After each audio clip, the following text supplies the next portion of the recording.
L'égalité des salaires. Le salaire, Les inégalités de salaire pour le même travail. les offres d'emploi aussi. Dans certains métiers, les femmes gagnent beaucoup moins que les hommes.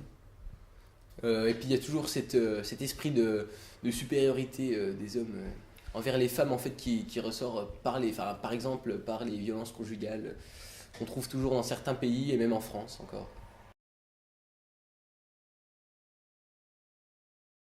C'est un long combat pour l'égalité entre les hommes et les femmes. Les féministes sont parvenues à acquérir des droits, rendant ainsi la femme égale à l'homme aux yeux de la loi.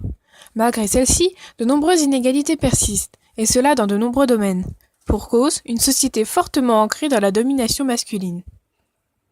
Tout d'abord, les femmes demeurent largement défavorisées sur le marché du travail. Elles occupent ainsi plus souvent des emplois à temps partiel avec moins de responsabilités.